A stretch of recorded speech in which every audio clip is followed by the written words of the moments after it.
welcome to another Mad Hatter review. Yes, I shaved. I had to, okay? I was getting that look where if I stand too long on the street, somebody gives me money, like change, okay? Although maybe that's not a bad thing because I'm gonna need change. Oh, here's a transition. Oh, by the way, I forgot my thing. Mad Hatter Reviews, okay? Welcome to Mad Hatter Reviews. So today I'm taking a look at this guy right here. This is the Mondo first turtle, the Peter Laird first turtle glow in the dark edition. Now, if you know or you don't know, here's the history. Just sit down for a story. By the way, all you guys in the comments like to be like, review starts here. Don't do that, okay? Everybody's got to hear every word. So, quick story about Kevin Eastman and Peter Laird, okay? Once upon a time in the 80s, there was a guy named Kevin Eastman and Peter Laird, okay? They were struggling artists, okay? I think they lived in the same house or they were roommates or something like that. And then one day Kevin Eastman came home and said, hey, there's a few guys after me, debt collectors, okay? They said they're gonna break my knees.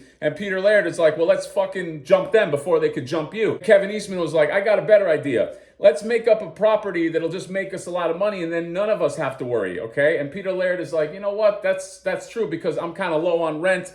And I'd like to not worry about money either. So they both went to sleep, okay? They live in the same house in my story. And then they woke up the next day and Peter was like, I got a great idea for a comic. And then Kevin was like, I also got a great idea for a comic. Then unbeknownst to the other, they both blurted out Teenage Mutant Ninja Turtles at the same time. It was like crazy, okay? They both had a dream. They both had a vision. And they said, let's go ahead and make that, okay? Because I think we could make a lot of money off of that. Kevin was like, cool, I want to make that because like I want to buy a tank one day. And Peter Laird was scratching his head like, that's a weird thing to say, but sure. And then Kevin dropped a bomb on him. He said, I'm gonna take a crack at designing these Ninja Turtles, okay? And Peter was like, no, fuck that. I want to design the Ninja Turtles. And Kevin was like, well, you can't fucking stop me. And then he designed his own Ninja Turtle and it looked like this, okay? And this was, by the way, what was immortalized in the Mondo 1/6 scale, this one right here. But little known fact, Peter was also like, hey, you know what?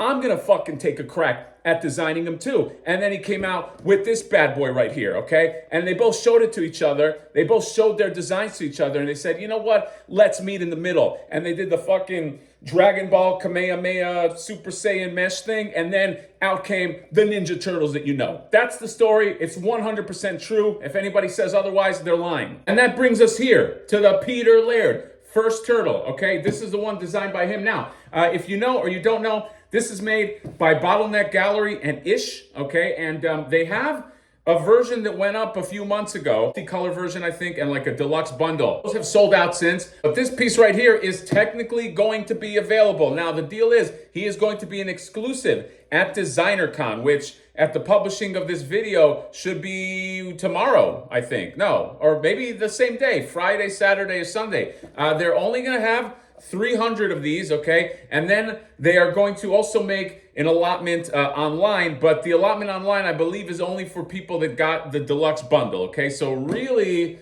I think if you want these, you got to get them at DesignerCon or maybe hope that the one online doesn't sell out and maybe you could get it that way. But them's the breaks with hot limited items, okay? Like I said, only 300 of these. So this is a glow-in-the-dark piece. Let's go over this. Number one, the box is also glow in the dark. Let me just give you just a look at the box right here and then right here. Pretty simple box. Let's turn off the lights, shall we? So, I don't know if you're getting anything out of this. It might be too grainy, but technically this is glowing in the dark. This is glowing in the dark. This sketch right here is glowing in the dark. This is the most prominent one that is glowing in the dark, but yeah. All right, here we go. Peter Laird, first turtle. Let's take a look at this guy first and then we'll compare him to the Mondo one. This is a great representation of the art. Now, I do want to mention the aesthetic is a little askew because this is a full glow-in-the-dark action figure, okay? Meaning like every piece of this, other than the black paint, is glow-in-the-dark, okay? So that's why it kind of has like that, like, aesthetic, you know what I mean? You know what I'm talking about, like a glow-in-the-dark figure. The paint applications, they're not the same as like a normal figure. So I would like to compare this to the standard Peter Laird figures that are coming out through Bottleneck. So in terms of just the aesthetic and the turtle itself, I mean, he's great. If you love this design, which this design is controversial for some people, and so is the Eastman one. And I'm talking about not the design of the figure, but like the design of the original drawings. This is a great translation of it. Okay, it's got that just that odd aesthetic, that Ninja Turtle face that almost looks like a beak. The arms with like the nunchucks that are just kind of like hanging on the wrists. Okay, that's what the Mondo one has too.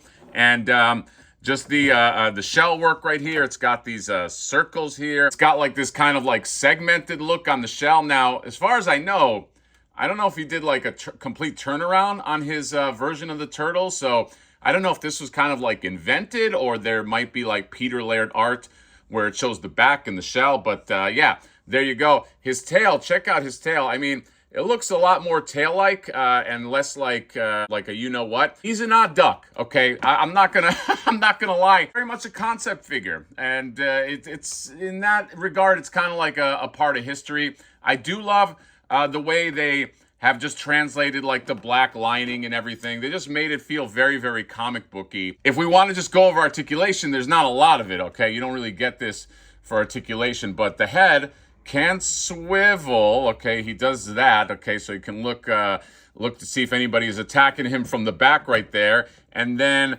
you got this arm that does this. I think he can just give you like a little wave, bye-bye. And then this arm, I mean, you can go from here to the life-changing here, right there. So that's what you can do there. And in terms of the legs, they just kind of like pivot right here on the thigh. So, you can do that if you want. I don't know why you'd want to, but you can do that. Also, the tail, I just noticed, has a little pivot ski right there. Let's compare. All right, so here's what he looks like with the Mondo Eastman turtle, the Eastman first turtle, okay? Fun fact, I think this is a fact, Ish was also the same person that in 2015, 16, designed this one too. So I believe you are getting it from at least one of the same designers. He worked on that first turtle and then went to another company, and then he's doing the other first turtle, okay? So if you want these, the iron price you got to pay for the Mondo Kevin Eastman first turtles. I know these are not two figures that completely complement each other, because this one is obviously in color and this one is sort of black and white. But if you got the deluxe version, they did make green color versions of this Peter Laird action figure. So hopefully I can see if I can compare those together. But it'll just give you like a sense of like not just aesthetic, but also size comparison. Okay, the Peter Laird one is a bit taller. Okay, the Eastman one is hunched over, and it does seem to retain a lot of the same kind of like line work. But again, the glow in the dark, it's tough to judge the line work on this one. So I am looking forward to maybe getting the other the regular Peter Laird first turtle, and comparing these two. If I still have this guy by then, okay, I got to give it back. But I asked my wife, I was like, I introduced her to this concept of the first turtles, and she thought that this was kind of interesting just to see where these guys came from. She was genuinely intrigued about this, but I did ask her which one she liked more, and I think she did say she liked the Kevin Eastman one more as a design aesthetic, okay? She thought it was, what did she say? She thought it was cuter, okay? She said that the Laird one looks a little, I think, severe, but, you get the choice, okay? I always love some choice. Yeah, that's what they look like together. So now, without further ado, this is a glow-in-the-dark action figure. There is one more thing we got to do. All right, let's check out the glow ski here. Look at that. That is an awesome glow. So I just kind of like hit it with some quick light from my phone, and this is probably one of the best glowing figures I can remember. I mean, look at like every part of this glows. I mean, except like the part that was like black outline anyway, like between like the shells right there. But the rest of it is just amazing. This is this is so cool. I love a good glow in the dark figure, and this fits the bill. So I think because this is so cool, let's just end this right here, okay? So, again, this is going to be an exclusive. It's going to be at the DesignerCon Creature Bazaar booth, which is, I believe, $445. The cost, yes, the cost is $125, which I think is in line with what the other Peter Laird version costs. If you do want it, check out DesignerCon. Check out the Creature Bazaar booth. Follow Bottleneck Gallery and Ish, and be Johnny on the spot if you are eligible to get this guy online. So that's it. That is my review of the glow-in-the-dark Peter Laird 1/6 scale first turtle. Okay, I think I got all that right. Let me know what you guys think about this beautiful GITD action figure. Comment, subscribe, drop me a like, and I will see you next time. Bye-bye.